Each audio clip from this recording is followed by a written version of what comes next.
Chapter 1. When Arthur Pendragon was King of England, he fought a long war against the Duke of Cornwall.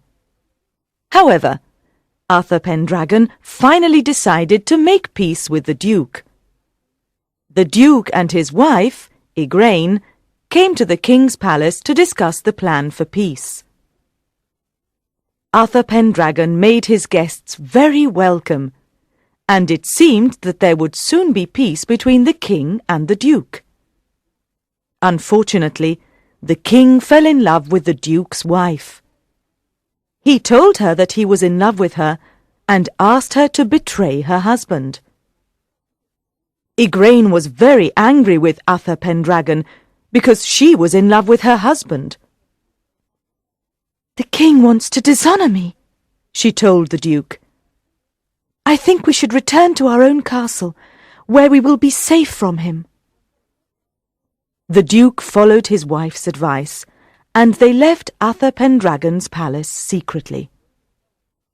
When the King learned that his guests had left so secretly, he was furious. He called his advisers together and asked them what he should do. "Send a message to the Duke of Cornwall and order him to come back," one of the advisers suggested.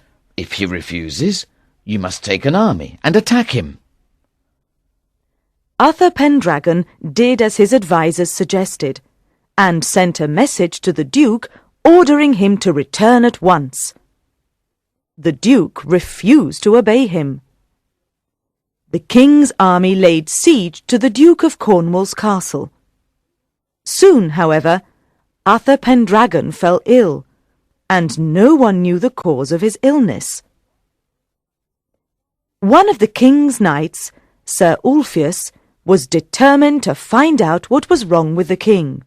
"What is the matter, sir?" he inquired. "Why have you fallen sick?" Arthur Pendragon sighed deeply.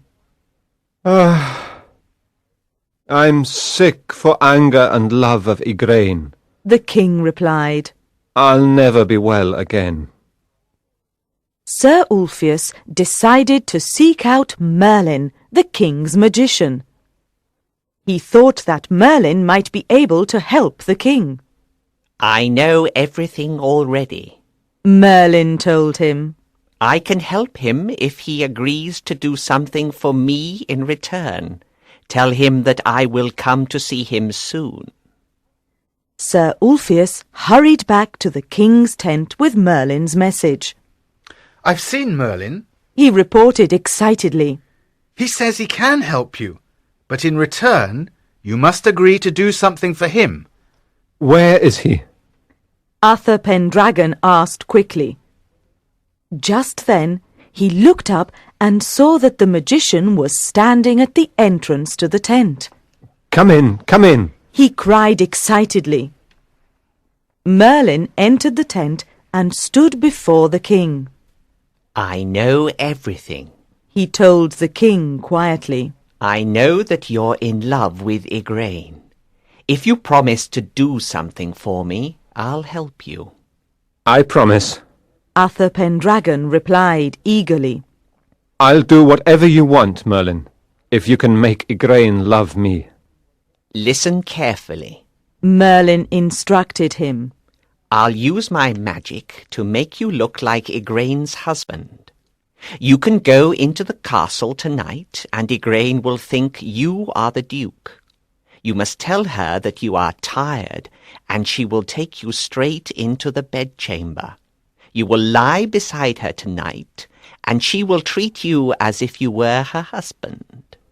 "Can you really do that?" Arthur Pendragon cried. Merlin smiled at the King's astonishment, and then he spoke seriously. "Igraine will have a child by you," he said quietly. "When the child is born, you must give it to me, and I will be responsible for looking after it. That's the promise you have to make me." "Very well. Arthur Pendragon agreed. I'll make sure that Igraine's child is given to you when it is born." When evening fell, Arthur Pendragon, Merlin and Sir Ulfius came out of the king's tent. The Duke was looking down from the castle walls when the three figures emerged. The Duke recognized Uther Pendragon, and he decided to come out from the castle to attack the king's army. He came out through a little gate in the castle wall and began to fight the enemy soldiers. He was killed before Uther Pendragon entered the castle. Everything went as Merlin had planned. Igraine thought that Uther Pendragon was her husband. She took him into the bedchamber, and they spent the night together. Merlin came to their bedside very early in the morning and woke the king. You must go. He whispered urgently. You must leave the castle before anyone else wakes up. Uther Pendragon dressed quickly and left the castle with the magician. Later that day, Igraine heard the news that her husband had been killed the evening before. She realized that the man who had come to her bed in the night was not the Duke.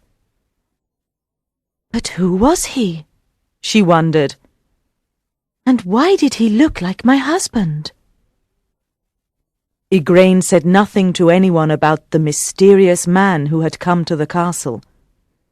She mourned her husband with great sadness because she had loved him deeply. She soon became aware that she was carrying the mysterious man's child. Still, she said nothing to anyone. A few months later, Uther Pendragon's advisers suggested that the king should make peace with Igraine. The Duke is dead. They reminded him. There is no cause for war between you and Igraine. Uther Pendragon agreed to make peace. He told Sir Ulfius that he was still in love with Igraine and that he wanted to marry her. I'll speak to her, sir. Sir Ulfius said. Sir Ulfius went and told Igraine of the king's proposal. She agreed to meet the king, and shortly afterwards they announced that they would be married. The marriage between Uther Pendragon and Igraine was a happy one. He told her that the mysterious man who had come to her bed on the night of the Duke's death was really himself. So the child I'm carrying is really ours! Igraine cried with delight.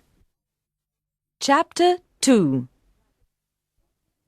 Merlin went to see Uther Pendragon shortly before the child was born, to remind the king of the promise he had made. You must give the child to Sir Ector, Merlin told him. The king did as he had promised, and Igraine's child was given to Sir Ector. There was now a war in England between Uther Pendragon and his enemies. Many knights on both sides were killed, and the kingdom was unhappy. Merlin supported the king and helped him in his battles, and eventually the kingdom was united again.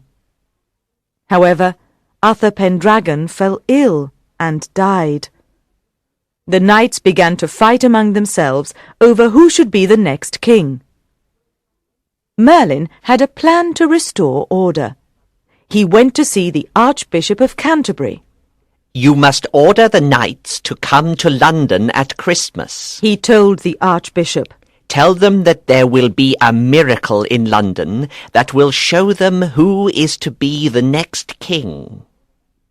The Archbishop followed Merlin's advice, and all the knights made their way to London just before Christmas. They all went into the great church of the city for the Christmas service, and they prayed for the peace of the kingdom.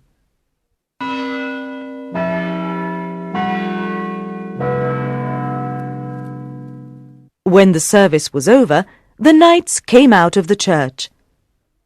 As they walked through the churchyard, they saw a strange sight. There was a huge block of stone standing in the middle of the churchyard.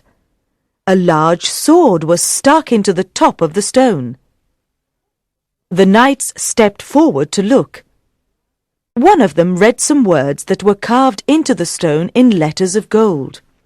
Whoever pulls this sword out of the stone shall be the next King of England. Several knights tried to pull the sword out of the stone. The great crowd in the churchyard grew increasingly excited as each knight tried his best, but no one was successful. The Archbishop watched the knights' efforts, and then he addressed the crowd. The knight who can pull the sword out of the stone is not here, he said. We must be patient. He will surely come. The knights agreed that they would wait for the right man to come. In the meantime, they said that they would organize a great jousting match for New Year's Day. Sir Ector heard about the New Year's Day joust and decided to take his son, Sir Kay, and the young Arthur to London. They rode up together and stayed overnight in the city. When they set out in the morning for the joust, Sir Kay forgot to take his sword with him. Go back to the house, he ordered Arthur. and bring my sword to me. Arthur turned back the way they had come and knocked on the door of their lodgings. There was no one in the house. Arthur did not know what to do. But then he remembered that he had seen a sword in the churchyard he had ridden past. I'll get that sword for Sir Kay, he said to himself. Arthur rode quickly to the churchyard and seized hold of the sword. He pulled, and the sword came away from the stone. Arthur carried it to the joust and gave it to Sir Kay. I couldn't enter the house, He explained. but I found this sword for you. Sir Kay looked closely at the fine sword that Arthur had given him. He had heard about the sword in the stone, and he realized that this was it. He did not say anything to Arthur, but rode to his father as quickly as he could. This is the sword from the churchyard, father. He cried. I will be the next King of England. Where did you get this sword? Sir Ector asked. Arthur brought it to me. Sir Kay replied. Sir Ector called Arthur and asked him where he had found the sword. It was in the churchyard. Arthur told him. It was sticking out of a great stone. I pulled at it, and it came out of the stone. Sir Ector looked at Arthur for a moment. Then he knelt in front of the boy. Sir Kay knelt as well. What are you doing, father? Arthur cried. Why are you kneeling to me? You will be the next King of England, my lord. Sir Ector replied. Then he told Arthur and Sir Kay about Merlin. You are not really my son. He explained to Arthur. You were brought to me by Merlin when you were born. Sir Ector, Sir Kay, and Arthur returned to the churchyard together. Sir Ector told Arthur to put the sword back into the stone.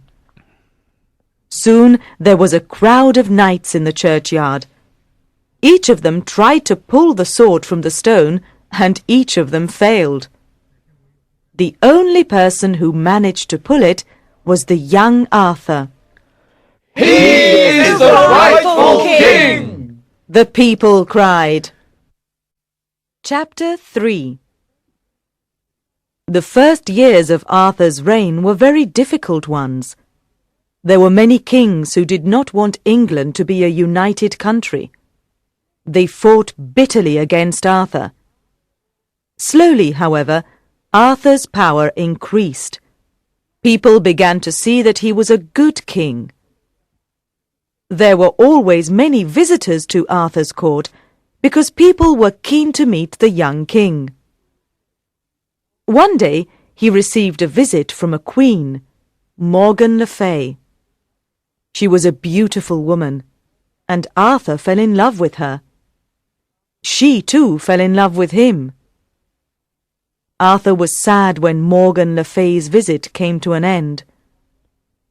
One day he was sitting by himself when Merlin approached. Merlin was disguised as a small boy. Why are you sad? The boy asked. I have reasons for being sad. The king replied. I know your reasons. The boy said sharply. I know all your thoughts. I also know that you are the son of Igraine and Uther Pendragon. Arthur looked at the boy in surprise. You're wrong. He told him. What makes you think that? I told you. The boy replied. I know more about you than anyone else. I don't believe you. Arthur said angrily. Merlin walked away from Arthur and came back a little while later, disguised as an old man. Why are you sad? The old man asked the king. I have many reasons for being sad. Arthur replied. And a boy has just been here telling me very strange things. The boy told you the truth. The old man said. Arthur looked at the old man in surprise. Yes, I know what the boy said. The old man told him. And it's all true. You're the son of Uther Pendragon and Igraine, and God is displeased with you, Arthur. He went on. Arthur was now very angry with the old man. Who are you? What are you trying to tell me? He cried in rage.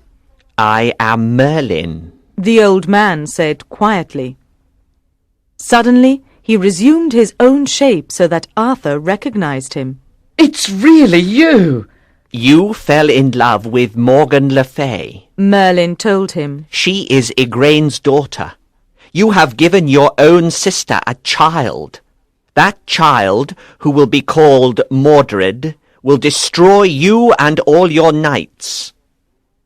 Arthur found it hard to believe what Merlin had told him. He sent for Sir Ulfius to find out the truth about his birth. Sir Ulfius confirmed what Merlin had said. Arthur still did not believe the story and sent for Igraine, who came to the palace with her daughter Morgan Le Fay. I do not know the truth, Igraine explained. I know I had a son, and that Merlin took him away as soon as he was born. But I don't know what happened to him, or where he is now. Your son is here, said Merlin to Igraine, pointing at Arthur. This is your son. The news that Arthur was Uther Pendragon's son spread throughout England. The knights now accepted Arthur as the legitimate king, and there was peace in England. Arthur lost his sword one day, and Merlin promised him a new one. The magician took the young king to a lake and asked him what he could see. Arthur looked, and he saw an arm holding a sword coming out of the lake. This will be your new sword, Merlin said. He told Arthur that the name of the sword was Excalibur, which means very sharp. One day, Arthur told Merlin that his knights wanted him to marry. It's a good idea, Merlin said cautiously. Have you thought of who you might marry? Yes, replied the king. I want to marry Guinevere, King Leodogrance's daughter. You remember him, don't you, Merlin?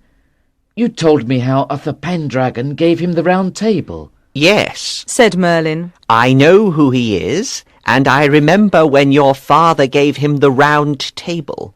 But if you marry Guinevere... Merlin fell silent. What is it? Arthur asked eagerly. What will happen if I marry Guinevere? Merlin replied reluctantly. She will betray you. Neither man spoke for a moment. Then Arthur made up his mind. I'll marry her all the same, he announced. I love her. King Leodegrance was delighted when he learned that Arthur wanted to marry Guinevere. He began to think what he could give the couple as a wedding present. I'll give Arthur the round table that Uther Pendragon gave me, he decided. It holds 150 knights when it is full. I'll send him 100 knights as well. King Leodegrance sent the Round Table and 100 knights to Arthur's court. Arthur was very pleased at the magnificent gift, and he had a sudden idea. Go and find me another 50 knights. He instructed Merlin. I want the best knights in the kingdom for the Round Table. Chapter 4. The fame of King Arthur and his Knights of the Round Table spread, and many brave knights wanted to be part of the fellowship. There were many jousts and tournaments held at the king's court of Camelot. The best knight in Camelot was Sir Lancelot. He could defeat all the other knights in battle, and he was generous and courteous to everyone at the court. Queen Guinevere knew that Sir Lancelot was the best knight of the Round Table, and she delighted in watching him at the jousts and tournaments. Sir Lancelot and the Queen fell in love, and did everything they could to keep their love a secret. One day Sir Lancelot and his nephew Sir Lionel rode out from Camelot in search of adventure. It was a hot day, and Sir Lancelot soon became tired. He dismounted from his horse and lay under a tree to sleep. Sir Lionel remained awake, and soon he saw 3 knights riding towards him. They were being followed by a single knight. Sir Lionel watched as this knight attacked each of the 3 knights. He threw them to the ground without difficulty. Then he tied the knights to the back of his own horse and led them away. Sir Lionel rode after the victorious knight. He called out to him, and the knight turned towards him. The mysterious knight immediately knocked Sir Lionel off his horse and tied him up, just as he had done with the other 3 knights. Then he led Sir Lionel and the other 3 knights away. Sir Lancelot's brother was called Sir Ector de Maris. When Sir Ector realized that Sir Lancelot had left Camelot in search of adventure, he decided to follow him. He rode the same way through the forest that Sir Lancelot and Sir Lionel had gone. Then he found himself outside a castle. Nearby he could see a tree from which many shields were hanging. Sir Ector recognized many of them. They belonged to Knights of the Round Table. Suddenly he saw Sir Lionel's shield, and he understood that Sir Lionel was a prisoner in the castle. Just then the knight of the castle, who was called Sir Turquine, appeared. He challenged Sir Ector to a joust, and the 2 knights fought against each other. Sir Turquine was the victor, and he brought Sir Ector into the castle as his prisoner. He put him into the castle dungeon, where he had also put the other knights. Sir Ector was very unhappy when he saw that Sir Lionel was a prisoner. "Where is Sir Lancelot?" he asked. I left him sleeping under a tree when I set off for this adventure. Sir Lionel told him. Meanwhile, Sir Lancelot was still asleep under the tree when 4 queens came riding by. One of the queens was Morgan le Fay, King Arthur's sister. When the 4 queens saw the sleeping knight, they began to quarrel among themselves over who should take the knight as her lover. "Let's not argue," Morgan le Fay said. "I'll put a spell on him that will make him sleep for a while longer. We'll carry him to my castle. Then, when he wakes up, we'll make him choose which of us shall be his love." When Sir Lancelot woke up, he found himself in a castle. He looked up in surprise and saw the 4 queens. "We know that you are the best knight in the world," one of the queens told him. "We know that you are Sir Lancelot, and that you're in love with Queen Guinevere. You will never see the Queen again, because you must now choose which of us you will love. If you do not choose one of us, you'll die here in this castle, I would rather die here than live with dishonour. replied Sir Lancelot. You refuse us, then? asked another of the queens. Sir Lancelot nodded his head. The queens glared angrily at him and walked out of the room. That evening, a young girl came into the room where Sir Lancelot was a prisoner. She brought him food and drink. My father is King Bagdemagus, she told him. He is organising a tournament against the King of North Gallis. If you promise to be on his side in the tournament, I will set you free. I know King Bagdemagus. Sir Lancelot replied. He is a noble king, and I'll help him if I can. The girl went to see Sir Lancelot very early the next morning. She led him out of the prison and showed him where she had hidden his horse and armour. Sir Lancelot thanked her and hurriedly put his armour on. King Bagdemagus was very pleased when Sir Lancelot told him what his daughter had done and how he had promised to fight on the king's side at the tournament. King Northgalis and his knights arrived on the day of the tournament. They had beaten King Bagdemagus in the previous tournament, and they were confident of another victory. The opposing knights charged each other, making a great noise. Sir Lancelot knocked down King Northgalis and another 16 knights. No one could stand against him that day, and the victory was soon given to King Bagdemagus. Sir Lancelot then set off to look for Sir Lionel. He rode through the forest, where by chance he came upon a girl. She stopped him and told him that nearby there lived a knight that no one had ever defeated in a joust. His name is Sir Turquine, she told him. That's him! She pointed out a figure some way away from Sir Lancelot. In the distance, Sir Lancelot saw a knight who was driving a horse in front of him. Sir Lancelot could see that there was a wounded knight lying on the horse's back. He recognized the wounded knight as Sir Gaheris, one of the knights of the Round Table. Sir Lancelot rode up to Sir Turquine and challenged him. Sir Turquine accepted the challenge eagerly. He had never been defeated in battle before, and he expected another victory. The two knights rode towards each other as fast as they could and pointed their spears. They collided, and both their horses fell to the ground. Both knights then stood up as quickly as they could and drew their swords. They fought for a long time, and both of them received dreadful wounds from the other's sword.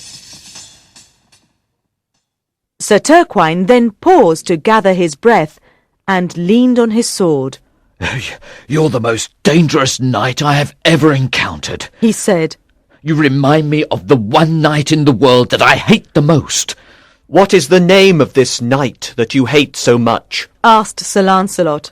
He's called Sir Lancelot. Sir Turquine replied.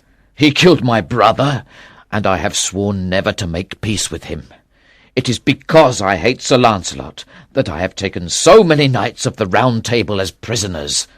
Then we can never be friends, Sir Lancelot replied. because I am the knight you hate most in the world. I am Sir Lancelot. The two knights resumed their battle once more. They fought for another 2 hours, until finally Sir Turquine made a mistake. He was very tired, and he lowered his shield. Sir Lancelot rushed towards him with his sword and killed him. Sir Lancelot then went into the castle and freed all of Sir Turquine's prisoners. Chapter 5. And so the years passed. Sir Lancelot and the Queen continued their love affair. Many knights suspected what was happening. Very few of them, however, discussed the scandal openly. They were afraid of Sir Lancelot, and they did not want to wound Arthur. One evening, Sir Gawain and his brothers were talking together in a corner of the great hall. Sir Agravain suddenly began to talk loudly about the affair.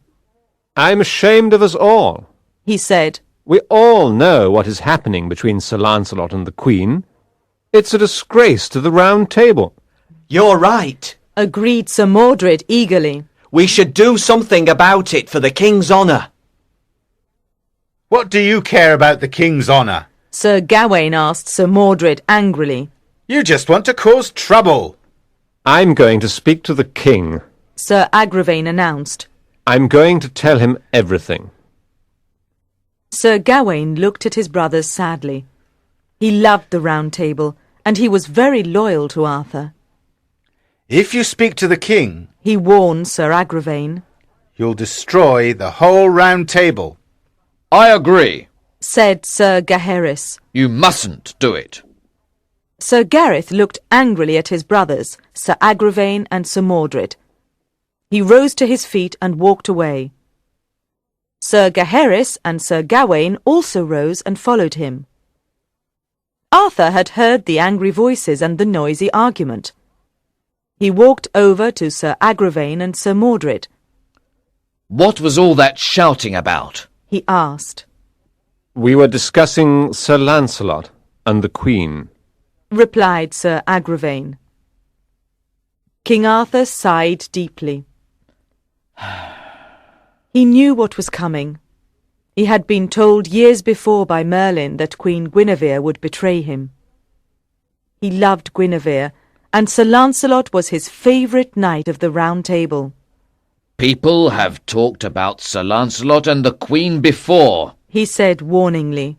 but you know how good a knight Sir Lancelot is. He would kill anyone who made such an accusation. "I have a plan. Sir Agravain said. You are going hunting tomorrow morning. He reminded Arthur. I want you to stay out all day, and then send a message to the Queen that you will sleep away from the castle. Sir Lancelot is certain to go to the Queen's room tomorrow night, if he thinks you are not in the castle. I'll be waiting for him with Sir Mordred and 12 other knights. We'll catch them together." Very well. Agreed King Arthur. I'll stay away from the castle tomorrow night, as you suggest. The next morning the king went hunting. He sent a message to Guinevere in the afternoon, telling her that he would not return to the castle that night. As evening fell, Sir Lancelot told Sir Bors that the Queen had sent for him. Don't go. Sir Bors said quickly. Sir Lancelot looked at his friend in surprise. What do you mean? He asked coldly. I told you the Queen has sent for me. Do you expect me to disobey her? Be careful. Sir Bors warned. Sir Agravain has been watching you recently. Please, be careful. Sir Lancelot walked to the Queen's room. He took a sword with him, but he was not wearing any armour. He knocked on the door and entered silently.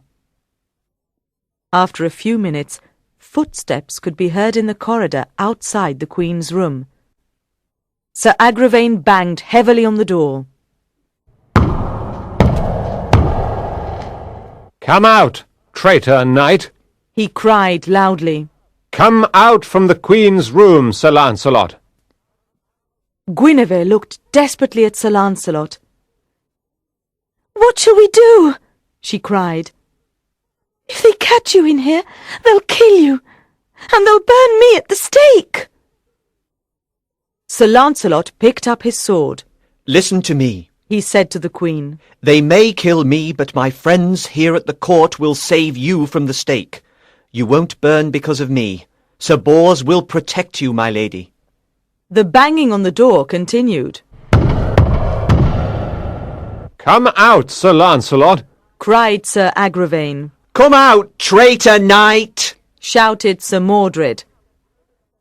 Sir Lancelot opened the door of the room just wide enough for one knight to enter. A figure in full armour rushed in and attacked Sir Lancelot. Sir Lancelot struck the knight a great blow on the head with his sword, and the man fell to the ground dead. Then Sir Lancelot closed the door. He stood over the knight's body and began to remove his armour. Help me, he whispered to the Queen. She came to his side and helped him to put on the heavy armour. Sir Lancelot strode to the door and flung it wide open. Sir Agravaine, Sir Mordred, and the remaining 11 knights attacked him fiercely. Sir Lancelot struck them down one by one, until only Sir Mordred was left alive. He was wounded, and he suddenly fled. Sir Lancelot went back into the Queen's room. "This is the end of everything for us," he told her sadly. "The king will be my enemy from now on. I've killed 13 knights of the Round Table." "You must go while you can," Guinevere told him. "It's not safe for you here." "You're in danger too," Sir Lancelot said. "Why don't we escape together?" "No," the Queen replied. "I shall stay here at the court. If they try to burn me at the stake, I'm sure you'll come to save me." Chapter 6. Sir Lancelot made his way quickly from the Queen's room to Sir Bors. "Now King Arthur will go to war against me," he said sadly. Against you and all your friends. Sir Bors added. There are many knights who will take your part in the quarrel. "It means the end of the Round Table," Sir Lancelot told him. Sir Mordred went to tell King Arthur what had happened. 13 knights! He shouted angrily. "Sir Lancelot has killed 13 knights of the Round Table!" 13? The king cried in astonishment. Arthur was heartbroken at the thought that he and Sir Lancelot were now enemies. He knew that Sir Lancelot was the best knight in the world. He also knew that many of Sir Lancelot's friends would join him in the war. Then he remembered the Queen. He would have to give the order for her to be burnt at the stake. She had been caught with Sir Lancelot, and the law was clear about what should happen to her. Sir Gawain tried to persuade King Arthur not to be too hasty in judging the Queen. She may be innocent. He argued. Perhaps they've done nothing wrong at all.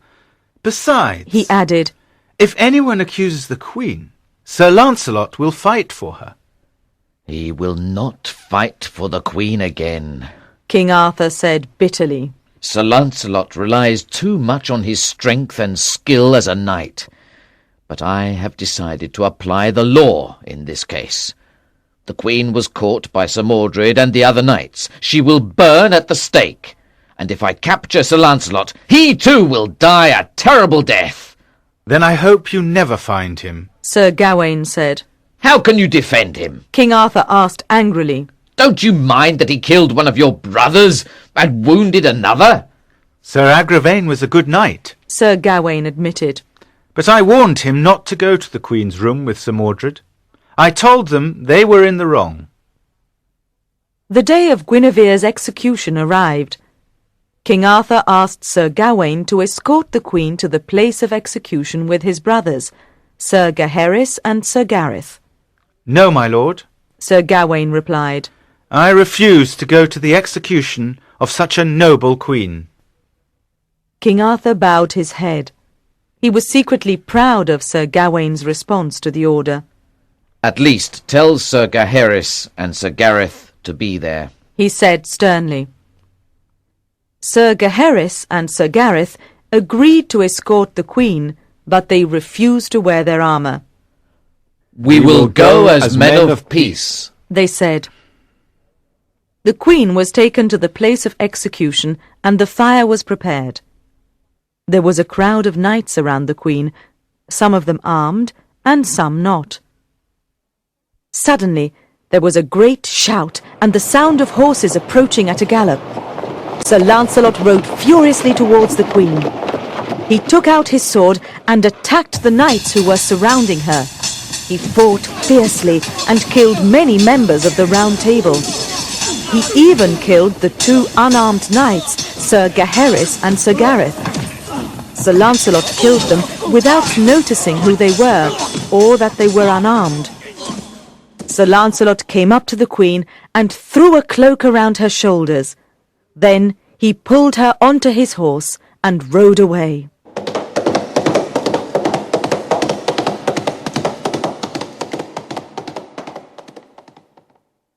Chapter 7. Queen Guinevere and Sir Lancelot went to his castle, Joyous Gard. Many knights of the Round Table joined them. They admired Sir Lancelot, and they felt that he had been right to rescue the queen. When King Arthur heard that Guinevere had been rescued, and that many of his knights had been killed by Sir Lancelot, he did not know what to feel. Part of him was glad that Guinevere had been saved from the fire, and he was proud that Sir Lancelot had saved her. However, he was appalled that Lancelot had killed the two unarmed knights, Sir Gaheris and Sir Gareth. I don't know why Sir Lancelot killed them, he told his knights. They refused to wear their armour because they wanted to show the world that they had no quarrel against him. Sir Lancelot killed them by mistake, explained one of the knights who had seen Guinevere's rescue. There were many people around the queen when Sir Lancelot came to rescue her. Some of them were armed and others were not. Sir Lancelot just took out his sword and attacked everyone. He didn't mean to kill Sir Gaheris and Sir Gareth. He didn't see them in the crowd. You may be right, the king agreed. but we will now have a terrible war. The Round Table will be completely destroyed. Meanwhile, Sir Gawain had also heard the news that the queen had been rescued. Sir Lancelot has done well. He told the knight who brought the news. He was right to rescue the queen from a shameful death at the fire. There is more news, sir. The knight told him. It is about your two brothers, Sir Gaheris and Sir Gareth. What news? Sir Gawain asked eagerly. Why are they not here to tell me themselves? They are dead, sir. The knight explained. Sir Lancelot killed them both when he rescued the queen. Impossible! Cried Sir Gawain. I can't believe that Sir Lancelot would kill my two brothers. They were friends of his, and they were not wearing armour. It is true all the same. The knight repeated. Sir Lancelot killed them both. Sir Gawain went to see King Arthur. I promise you, Sir Gawain told the king, that I shall never rest until I have found Sir Lancelot and fought against him. It must be a fight to the death. Him or me. King Arthur now summoned all the remaining knights of the Round Table and led a great army to Sir Lancelot's castle. They besieged the castle, and King Arthur challenged Sir Lancelot and his knights to come out and fight. Sir Lancelot! Shouted the king. You are my enemy, and either you or I must die. You have taken my queen, and you have killed some of the best knights of the Round Table. You're a traitor! Sir Lancelot leaned over the castle walls to reply to the king. My noble lord and king, He cried. you may say what you like to me, but I shall never fight against you. It is true that I have taken the queen, but I saved her from a shameful death. It is also true that I killed some of the knights of the Round Table, but I did that to save the queen's life. You betrayed me for years with the queen. Arthur accused him. I gave you friendship and made you the most famous knight in the world. Yet you betrayed me. I'll never forgive you. The queen is innocent. Sir Lancelot replied. I will fight any knight who accuses her, except for you and Sir Gawain. Enough fine words, traitor! Cried Sir Gawain. Come out from the castle and fight! Chapter 8. Sir Lancelot did everything he could to avoid a battle with King Arthur, but it was inevitable. Sir Lancelot's own knights within the castle of Joyous Gard told him that he had to fight. We cannot stay inside the castle forever! They argued. Sir Gawain will never let the king make peace with you. Therefore you must go out and fight them.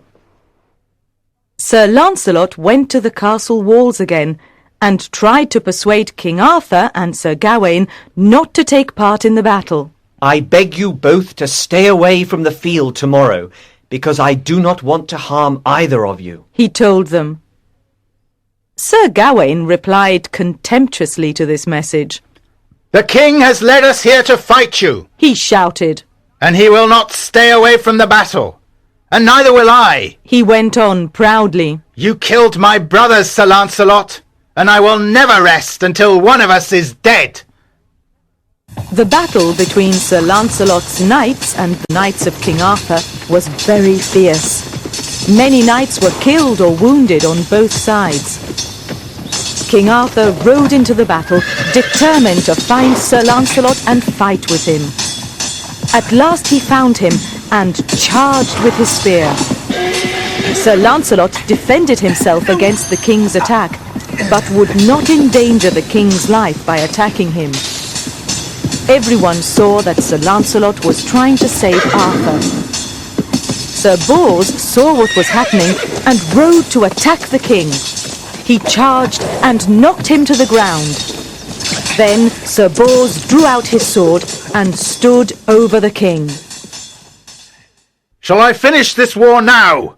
He called to Sir Lancelot. No! Cried Sir Lancelot. Don't kill the king!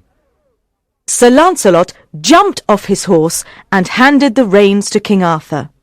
Ride away, my lord. He said to him. You could never win if I used all my strength against you, and I'll never do that. King Arthur rode away from the battle as Sir Lancelot had advised him. He wept to think of Sir Lancelot's kindness towards him. In his heart, he wanted to make peace with both the Queen and his friend, but he was ashamed to do so. The next day, there was another battle. This time, Sir Gawain attacked Sir Bors. Both knights fell from their horses and began to fight with their swords.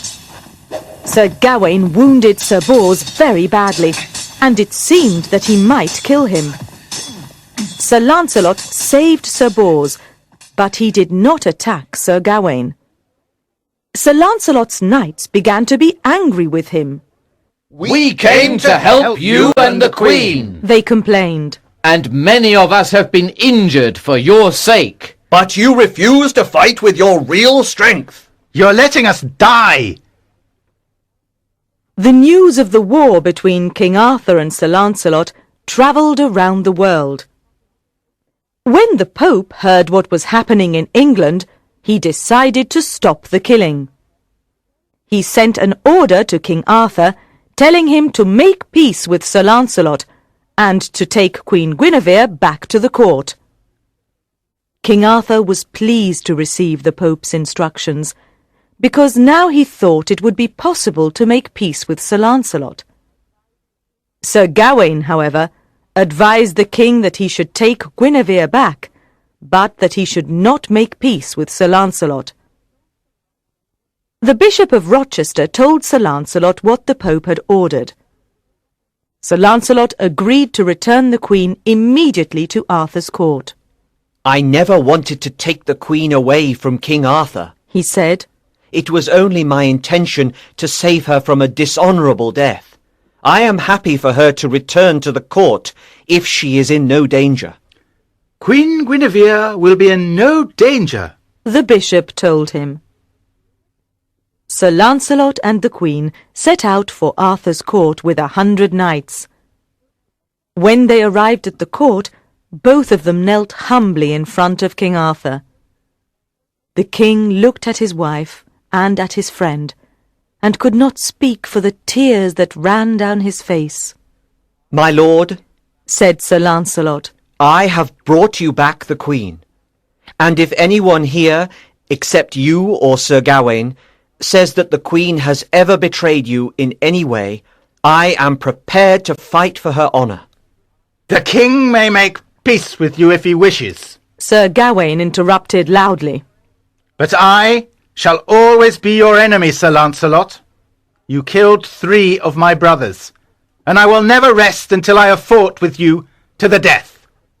I killed Sir Agravain because he said I was a traitor knight. Sir Lancelot told him.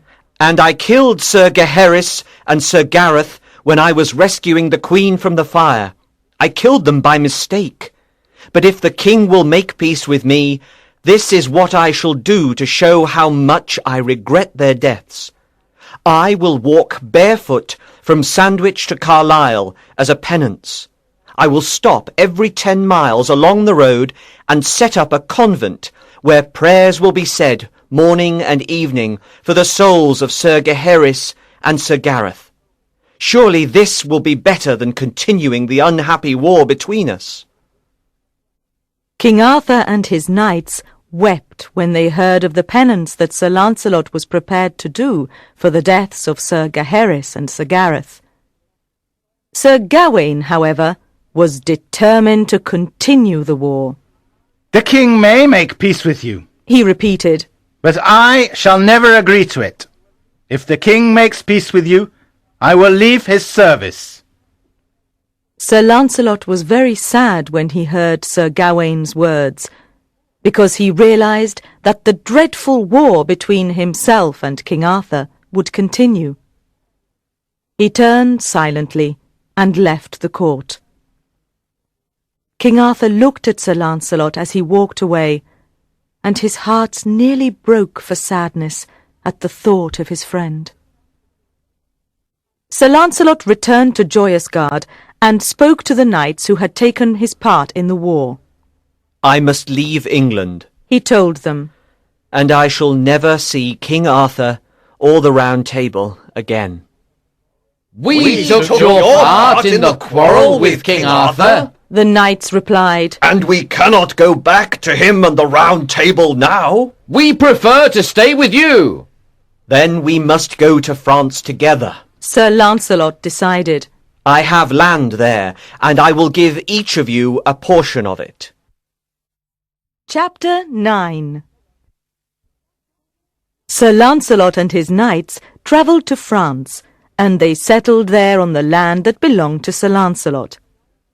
Meanwhile, King Arthur gathered together a great army to pursue Sir Lancelot. Before he left for France, the king appointed Sir Mordred chief ruler of England. The news that King Arthur had landed in France quickly reached Sir Lancelot and his friends. You see how the king and Sir Gawain are determined to destroy you? Sir Bors said. We must fight them if there is to be peace. King Arthur is the noblest king in the world. Replied Sir Lancelot. He is also my friend, and I don't want to fight him.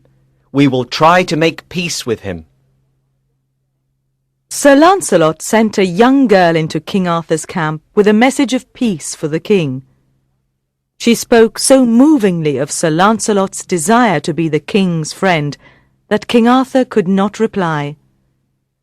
Most of his knights were also moved by what she said, and they would have been willing to go home in peace. Sir Gawain, however, would not let King Arthur make peace. Sir Lancelot was sad when he heard that the war would go on. He took his knights into the city of Benwick, and there they waited for King Arthur's army. The city was soon besieged by King Arthur's army. Every day there was fighting between Arthur's knights and those of Sir Lancelot. But Sir Lancelot himself refused to come out of the city to fight.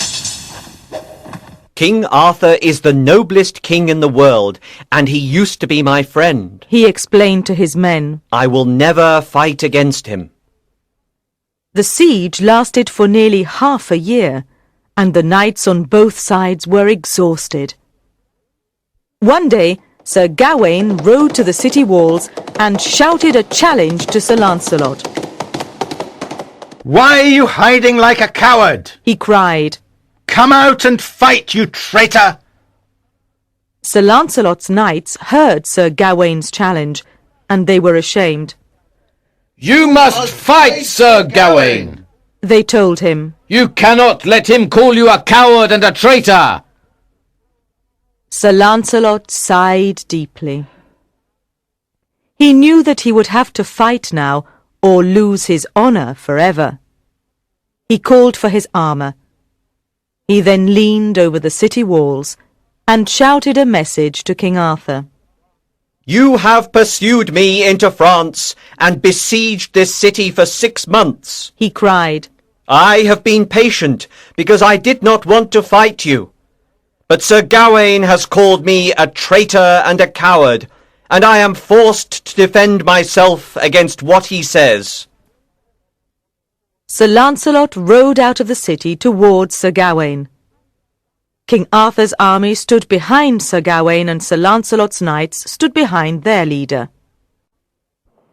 Sir Gawain and Sir Lancelot charged towards each other with a noise like thunder. Their spears clashed together, and they fell from their horses to the ground. They jumped up and drew their swords to continue the fight. Soon the ground beneath their feet was covered in blood. Many years earlier, Sir Gawain had received the gift of strength from a magician. His strength increased 3 times between dawn and midday, and this was the secret of his great reputation as a knight. Sir Lancelot noticed that his adversary's strength was increasing all the time, and there was little he could do against him. Sir Lancelot defended himself against Sir Gawain as best he could, but he began to wonder if the other knight was too strong for him. Sir Gawain advanced all the time, and he wounded Sir Lancelot very badly. The 2 knights fought all morning, and still Sir Gawain seemed to be winning. After midday, however, his strength began to decline. Sir Lancelot redoubled his efforts. He gave Sir Gawain such a blow on the head with his sword that the other knight fell to the ground. Kill me! Sir Gawain cried. Now is your chance to finish this war. I won't kill you. Sir Lancelot replied. You are a knight of the Round Table, and I won't kill you. If you don't kill me, Sir Gawain warned, I'll return and fight you once more. If you must, you must. Sir Lancelot said sadly. But I won't kill you, Sir Gawain. He walked away from the injured knight. King Arthur's knights carried Sir Gawain back to his tent and dressed his wounds. He had been badly injured, and he stayed in bed for 3 weeks to recover. As soon as he was well again, however, he rode to the city walls and issued another challenge to Sir Lancelot. Come out, you traitor, and fight! He shouted once more. Sir Lancelot prepared himself and rode out from the city towards Sir Gawain. The 2 knights charged towards each other, and Sir Gawain's horse fell to the ground. My horse has failed me, Cried Sir Gawain defiantly. but my sword shall not. Sir Lancelot jumped down from his horse and drew his own sword. The 2 knights began to fight. Once again, Sir Gawain's strength increased, and he wounded Sir Lancelot terribly with his sword. This time, however, Sir Lancelot knew what to expect, and he waited patiently for Sir Gawain's strength to diminish. At last, just after midday, Sir Gawain began to weaken. Sir Lancelot now moved forward and struck a great blow with his sword on the old wound that he had made before. Sir Gawain fell to the ground groaning. Kill me, He cried. or this war of ours will last forever. I will come back and fight you again until one of us is dead. If you must, you must. Sir Lancelot replied sadly. But I will never attack you when you're on the ground. Sir Lancelot returned to the city. Chapter 10. Back in England, Sir Mordred had plans of his own to take advantage of King Arthur's long absence from the country. He announced that the king had been killed in France, and that he had thus become the new king. Sir Mordred was also determined to marry Queen Guinevere. She pretended to agree to the marriage, but secretly left the court and went to London. She took over the Tower of London and filled it with knights who were loyal to her. She then told Sir Mordred that she would never marry him.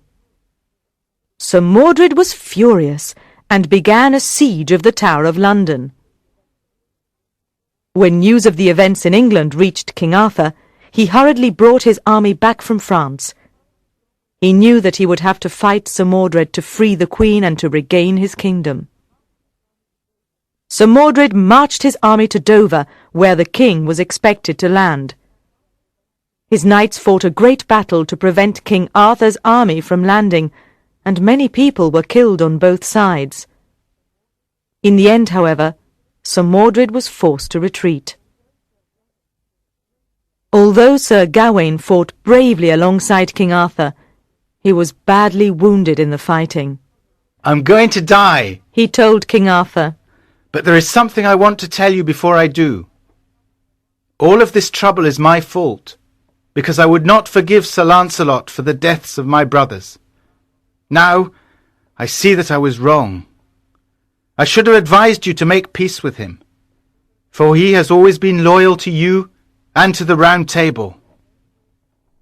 Sir Gawain then called for ink and paper and wrote a letter to Sir Lancelot. You are the best knight in the world, He wrote, and you have always done what you thought was right. I want the world to know that I have been at fault in the war between us. Now I am dying, and I beg you to come home to England and help the king in his struggle against Sir Mordred. Sir Gawain handed King Arthur the letter he had written. He then turned on his side and died. King Arthur sent Sir Gawain's letter to France, and then he ordered his army to pursue Sir Mordred's knights. The two armies faced each other, and everyone knew there would be a terrible battle between them to decide the fate of England. King Arthur had a dream in which he saw Sir Gawain standing in front of him. In his dream, Sir Gawain warned him not to fight the battle the next day. If you fight tomorrow, Sir Gawain advised, you will be killed. You must wait until Sir Lancelot arrives from France to help you. The next morning, King Arthur decided to make a treaty with Sir Mordred to avoid fighting a battle that day. He suggested that he and Sir Mordred meet in front of the two armies to discuss the details of the treaty. They would each bring a guard of 14 knights. Watch carefully what happens. King Arthur told his knights. If you see any knight raise his sword, you can be sure that there is treachery among Sir Mordred's knights. If this happens, you must attack his army immediately. King Arthur went out with his guard to meet Sir Mordred to discuss the peace treaty. While they were talking, a snake came out of the grass and bit one of the knights on the heel. Without thinking, the knight raised his sword to kill the snake. Both armies saw the raised sword, and each suspected the other of treachery. The commanders gave the word, and the two armies moved to the attack. When King Arthur saw that the two armies were moving towards each other, he rode back quickly to his own army with the 14 knights who made up his guard. It's too late to stop the battle now, he thought in despair. Chapter 11. The battle between the two armies lasted all day, and many knights were killed or badly wounded. King Arthur rode around the battlefield all day, looking for the treacherous Sir Mordred. As evening fell, the king looked about and saw that there were just 2 knights standing beside him. The rest were dead or wounded. Suddenly he saw Sir Mordred a short distance from him. Sir Mordred was standing alone, because all of his army had been destroyed. Give me my spear. The king ordered the knights who were standing beside him. I can see Sir Mordred, the traitor, over there, and I'm going to kill him. Remember what Sir Gawain told you in your dream, sir. One of the knights reminded him. He told you that you would die if you fought against Sir Mordred today. Please come away from the battlefield. You can fight him another day. But King Arthur was too angry to listen. I don't care whether I live or die, He said, so long as that traitor, who has destroyed all my knights, dies today. The king seized his spear and ran towards Sir Mordred. He raised his sword high in the air and plunged it into Sir Mordred's side. Sir Mordred staggered, recovered himself for a moment, and brought his sword down onto the king's head. Then the traitor fell to the ground dead. King Arthur groaned and slid to the ground too. His two knights rushed to his side. There was blood flowing from the wound to his head. Help me. Take me away from here. King Arthur ordered them. I can't stand up. The two knights lifted the king gently to his feet, but the effort was too great for one of them. His own wounds were very serious, and he dropped the king and fell to the ground. Now there are just two of us. King Arthur said sadly to the remaining knight. Help me, Sir Bedivere. Sir Bedivere carried the king towards the lake and laid him down on the ground. Take Excalibur, my sword, and throw it into the water. The king commanded him. Sir Bedivere took the king's sword and walked to the edge of the lake. He did not want to throw the precious sword into the water where it would be lost forever, so he hid it under a tree and returned to the king. What did you see when you threw the sword into the water? Asked the king. I saw nothing but the wind and the waves, Replied Sir Bedivere. You're not telling me the truth. King Arthur told him. Go and throw the sword into the lake, as I told you to. Sir Bedivere went back to the lake and picked up Excalibur. Once again, however, he was reluctant to throw it into the water. He hid it for the second time, and then returned to the king. What did you see when you threw Excalibur into the water? King Arthur asked him again. I saw nothing but the wind and the waves, my lord. Replied Sir Bedivere again. Now King Arthur was angry. Are you a traitor too? He cried weakly. Go again and do what I have commanded. You've already delayed too long, and I may die as a result. Sir Bedivere went to the place where he had hidden Excalibur. He took hold of the sword and threw it as far as he could into the water. He watched as the sword flew through the air, and then he saw an arm come out of the water and catch it. Sir Bedivere ran excitedly back to the king. What did you see when you threw Excalibur into the water? King Arthur asked him again. I saw an arm come out of the water and catch the sword. Sir Bedivere told him. Carry me to the water's edge. The king said. Sir Bedivere lifted the king onto his back and carried him to the edge of the lake.